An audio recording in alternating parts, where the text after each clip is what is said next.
YCP కార్యకర్తలారా, మీ సేవలనే మే మరువం. మీ అందరికీ మా వందనం.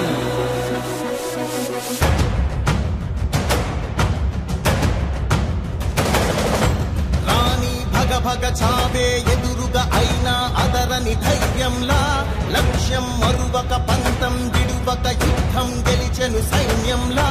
కార్యకర్తల త్యాగాలే మన గెలుపుకి మార్గాలే, ఏమిచ్చిన నీ రుణముని తీర్చేది లేదే. జై జై జై జై జై జగనంటూ సై సై సై సై తీసాగేలేనంటూ. జై జై జై జై జై జగనంటూ సై సై సై సై సాగరే తోడుంటూ. నీవే సారథి నీవే వారధి నీవే పిడికిలి పార్టీకే, నీవే చమురివి నీవే వెలుగువి నీవే అండవి జెండాకే. ఏం తగిలిన గాయాలే నీ సహనము చూపావే, ఏం అదరక ఏం బెదరక ముందుకు దూకావే. జై జై జై జై జై జగనంటూ సై సై సై సై తీసాగేలేనంటూ. జై జై జై జై జై జగనంటూ సై సై సై సై సాగరే తోడుంటూ.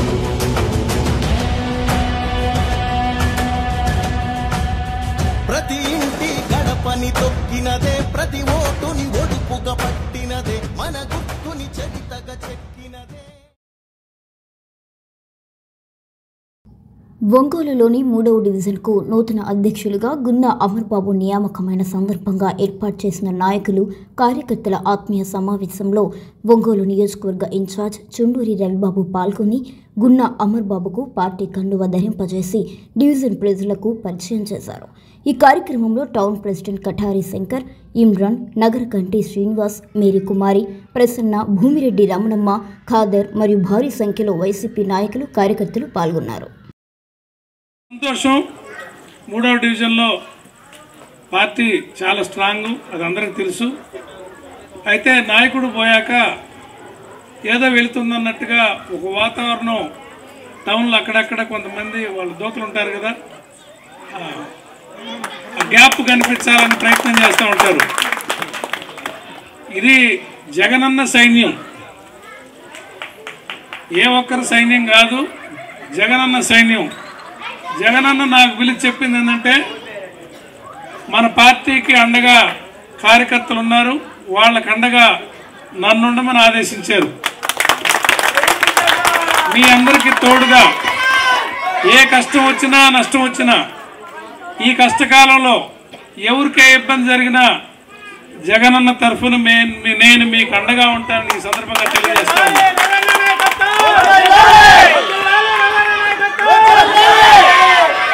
సోదరులు ఇవాళ గొన్నా అమర్ కానీ, జాఫర్ కానీ, పవన్ కానీ, ఖాదర్ పవన్, అట్లాగే సలాం, చిన్న, మన సుజాత, లక్ష్మి, దానియల్, వీళ్ళందరినీ ప్రత్యేకంగా అభినందిస్తూ ఉన్నా.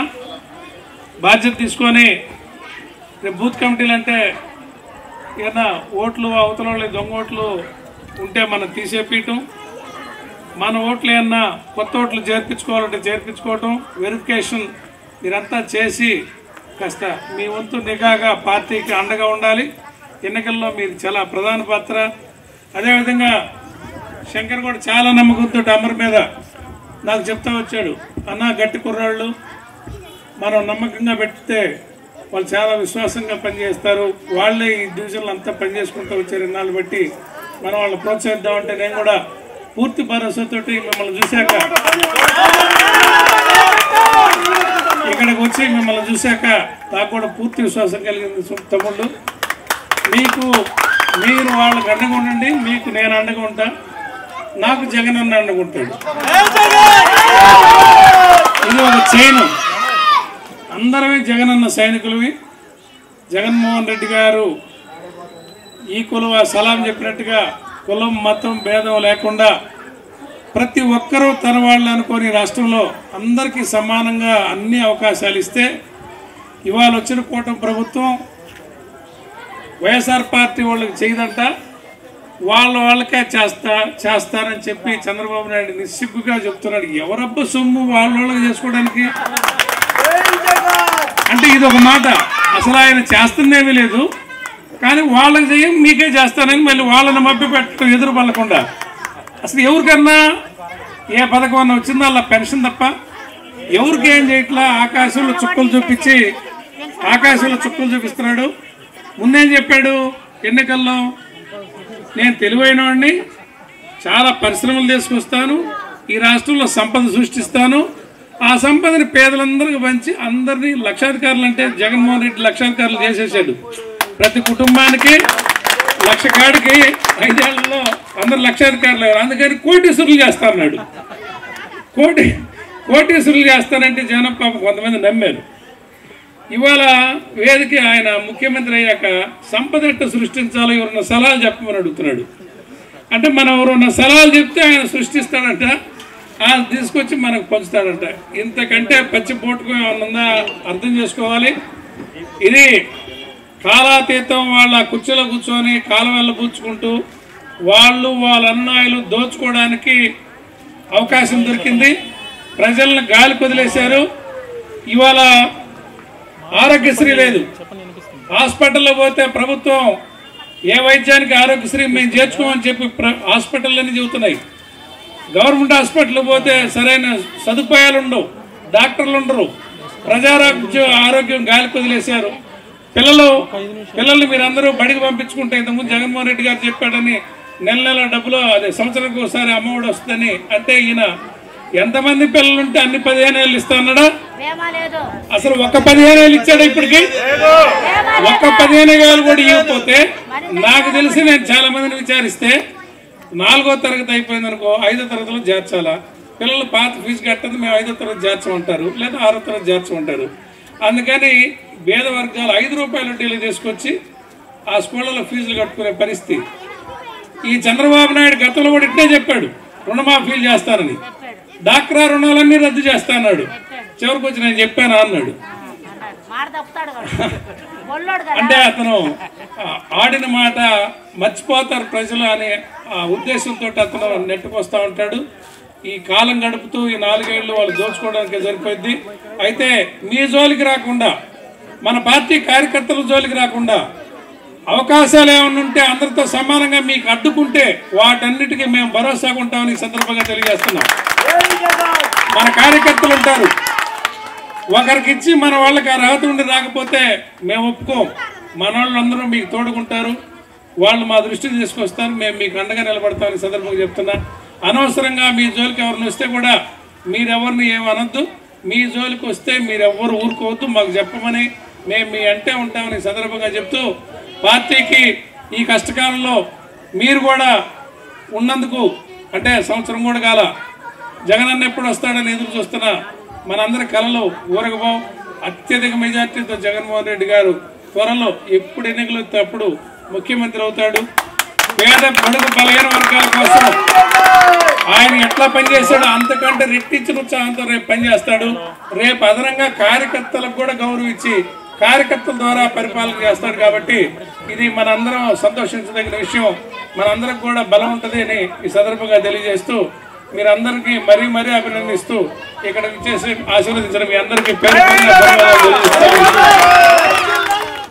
ఈరోజు మనం ఎంత కష్టపడి పార్టీ కోసం గెలిపించుకున్న నాయకులు ఈరోజు వైసీపీని వీడి వేరే పార్టీకి వెళ్ళడం జరిగింది. అదేవిధంగా ఈ కార్పొరేటర్ని కూడా మీరు ముఖ్యంగా యూత్ అమర్ కానీ వాళ్ళ స్నేహితులు చిన్న కానీ సలాం కానీ కాదర్ కానీ మేమంతా ఎంతో కష్టపడి మంచి మెజార్టీతో కార్పొరేటర్ని కూడా గెలిపించడం జరిగింది. కానీ ఈరోజు కష్టకాలంలో పార్టీ మరి అధికారంలో రాకపోతే పార్టీ కోసం ఇటువంటిప్పుడు నిలబడాలి. కానీ వాళ్ళు ఇద్దరు మనం ఎవరినైతే గెలిపించుకున్నామో ఎమ్మెల్యే గారిని కానీ అదేవిధంగా ఇక్కడ లోకల్ కార్పొరేటర్ కానీ వాళ్ళు పార్టీని వీడి వెళ్ళిపోయారు.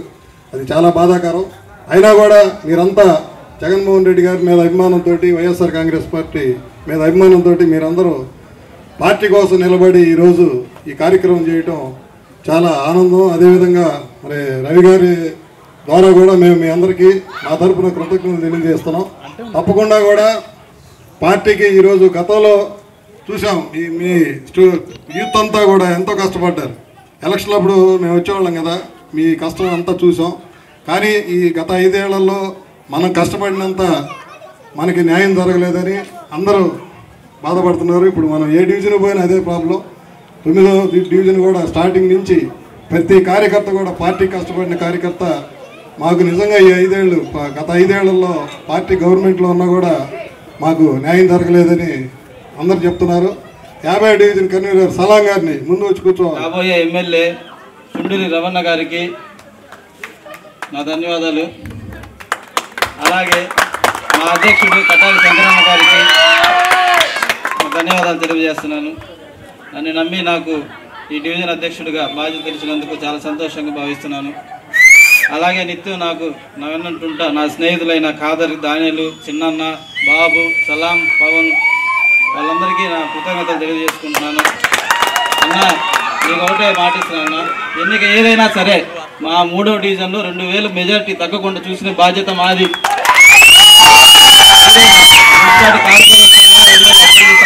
ఏదైనా మీ అందరూ మీకు సపోర్ట్గా ఉంటామన్నా. అలాగే ఇమ్రాన్ పైకి చాలా పైకి ధన్యవాదాలు తెలియజేస్తున్నాను. మొదటిసారి మాట్లాడుతుంటే ఈసారి ఇంకా బాగా మాట్లాడతాను. 30 సంవత్సరాలు ఇక్కడే రాజకీయం చేయడం జరుగుతుంది.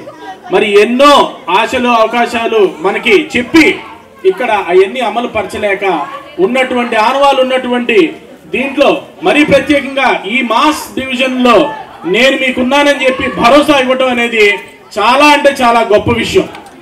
మీరందరూ గమనించండి, రవణ వచ్చిన తర్వాత కార్యకర్తల్లో నూతన ఉత్తేజం, అన్న ఇచ్చిన మాట కమిట్మెంట్ ప్రకారం నడుస్తారనేటువంటి భావన ప్రతి వైఎస్ఆర్ కాంగ్రెస్ పార్టీ కార్యకర్తలు ఇవాళ కలిసింది. ఎందుకంటే రోజు రోజుకి మన గ్రాఫ్ పెరగటమే తప్పితే ఎక్కడ కూడా తరిగే విధంగా లేదు. అందుకనే మనం ధైర్యంగా ప్రతి డివిజన్లో కూడా వెళ్ళిపోతున్నాం. కార్యకర్తలు మీటింగ్ పెట్టుకుంటున్నాం. కార్యకర్తలకి ఏ కష్టం వచ్చినా సరే మన లీగల్ టీం ద్వారా అందరికన్నా ముందల వాళ్ళు ప్రత్యక్షం అయిపోయి మీకు ఎటువంటి ఇబ్బంది కలగకుండా మేము చూసుకుంటామనేటువంటి భరోసాని కల్పించడంలో రవణ సక్సెస్ అయ్యింది. మేడం గారు, మీరు ఎందుకు రాజకీయాల్లోకి వచ్చారు? ఎందుకు వచ్చానంటే, జగనన్న ఉన్నప్పుడు తల్లి ఒడి అని, దీవెన అని, వసతి దీవెన అని, ఫీజు రీఎంబర్స్మెంట్ అని ప్రతి పిల్లవాడు ఎక్కడ చిన్న 1వ క్లాస్ దగ్గర నుండి తీసుకొని విదేశీ విద్య వరకు కళ్ళు మూసుకొని ఏ అప్పులు చేసుకోకుండా చదువుకుంటూ 5 సంవత్సరాలు గడిపారు. కానీ ఒకసారి అధికారం కోల్పోయిన తర్వాత అందరం గతంలో కూడా మనందరం కలిసి పనిచేసాము. మీ అందరికీ తెలుసు. మన సిస్టర్ కూడా బాగా చాలా ఎంకరేజ్మెంట్, పార్టీ కోసం చాలా హార్డ్ వర్క్ చేశారు గతంలో. అలాగే ఇప్పుడు మన చుండూరి రవణ గారిని మనకి ఇన్ఛార్జిగా ఇచ్చారు కాబట్టి మనందరం కూడా ఇంకా కష్టపడి రేపు రానున్న కాలంలో మన జగనన్నని సీఎంగా చేసుకోవాలి. అలాగే మన చుండూరి రవణ గారిని ఎమ్మెల్యేగా చేసుకోవాలి. దానికోసం మనందరం కష్టపడాలి. గ్రౌండ్ లెవెల్లో బూత్ నంబర్లో ఉన్న ప్రతి ఒక్కరు కూడా అక్కడ ఉండి మనం ఓటేయించడం మన బాధ్యత. దాన్ని మనకి ఇచ్చిన పదవిని మనం బాధ్యతగా స్వీకరించాలి ప్రతి ఒక్కళ్ళు కూడా. ఎందుకంటే దాన్ని మిస్యూజ్ చేసుకోవద్దు. చాలామంది కూడా గొడవలు పడటము, అలగటాలు ఇలాంటివన్నీ చాలా చేస్తూ ఉంటారు. అవన్నీ గతంలో వదిలేసేయండి. ఇప్పుడు మనందరం చాలా యాక్టివ్గా ఉత్సాహంగా ప్రతి ఒక్కరం కలిసి. అదేవిధంగా నేను ఒక్కటే చెప్పుకుంటున్నాను, ఓటమి గెలుపు అనేది సహజం. ఓడిపోయింది వదిలేసేద్దాం, గెలవాల్సిన దానికోసం మనం పోరాటం చేద్దాం, అందరం కష్టపడదాం. వైసీపీ కుటుంబం ప్రతి ఒక్కళ్ళు కష్టపడదాం. మనం కష్టపడి పైన వైఎస్ జగన్మోహన్ రెడ్డి అన్నగారిని భారీ మెజారిటీ తోటి, అదేవిధంగా ఒంగోలు నియోజకవర్గం నుండి చుండూరి రవిబాబు అన్నగారిని మెజారిటీతో గెలిపించుకొని మనం కష్టపడదామని ఈ అవకాశం ఇచ్చినటువంటి పెద్దలకి మరొక్కసారి నా హృదయపూర్వక ధన్యవాదాలు తెలుపుకుంటూ, అదేవిధంగా ఒక విషయం మర్చిపోయాను, కొత్తగా నియమితులైన మన అమర్ బ్రదర్ గారికి కూడా కంగ్రాచులేషన్ బ్రదర్ గతంలో కూడా చాలా కష్టపడ్డాడు. బ్రదర్ ఒక్కడే కాదు, భాష అన్న కావచ్చు, సలాం అన్న కావచ్చు, మన డానియల్ కావచ్చు, ఇక్కడ ఉన్న కొంతమంది పేర్లు అయితే నాకు ఐడియా లేదు. అందరూ చాలా మంది కష్టపడ్డ వాళ్ళే ఉన్నారు ఇక్కడ. ఈ కష్ట సమయంలో కూడా నేను చేస్తాను అని చెప్పని ముందుకు వచ్చిన మా అమర్ బ్రోక్ కూడా నా మనస్ఫూర్తిగా హృదయపూర్వక ధన్యవాదాలు తెలుపుకుంటూ మరొకసారి ఈ అవకాశం ఇచ్చినటువంటి పెద్దలకి నా ధన్యవాదాలు తెలుపుకుంటున్నాను. చిట్టూరి రాఘవన్న గారు ప్రతి ఒక్క డివిజన్కి పోయి మోటివేట్ చేసుకుంటూ వాళ్ళతో మాట్లాడుకుంటూ మన పార్టీ బలోపరి చేయడానికి చాలా కృషి చేస్తున్నాడు.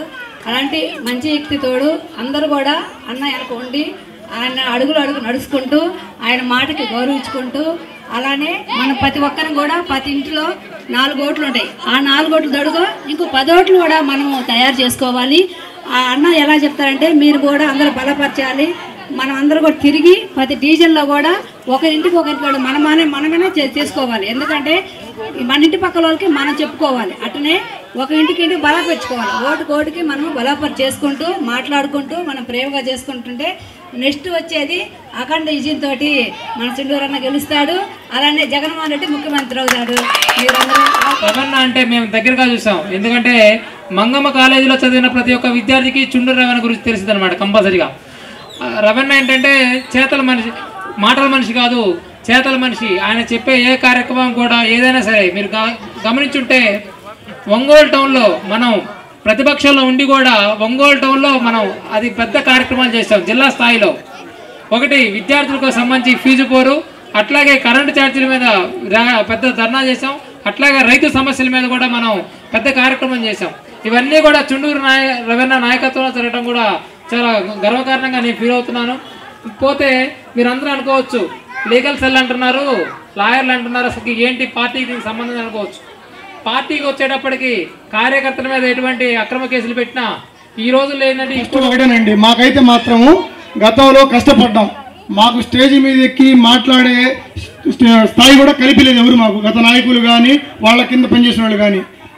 మా గురించి మేము పనిచేస్తామని నమ్మి మా మీద నమ్మకం ఉంచి సొంతగా ఇప్పుడు అమర్ బాబుని మాకు అధ్యక్షుడిగా చేసి నియమకం చేశారు. ఇక్కడ మాకు ఏ నమ్మకం మీద అయితే రవణ గారు, కటారి శంకరన్న గారు మా నమ్మకం మనోడి మీద పెట్టి ఏ బాధ్యత అప్పగించారో ఆ బాధ్యత ఎవరైతే అందరూ కలుపుకుని పోతా పని చేస్తా మేము నిత్యం అందుబాటులో ఉంటే ప్రజలకు ఏ సమస్యలు ఉన్నా కానీ మేము చేయగలిగింది మేము చేస్తుంటాము. పెద్దల దృష్టికి తీసుకెళ్ళి వాళ్ళ ద్వారా చేపిస్తూ ఉంటాము.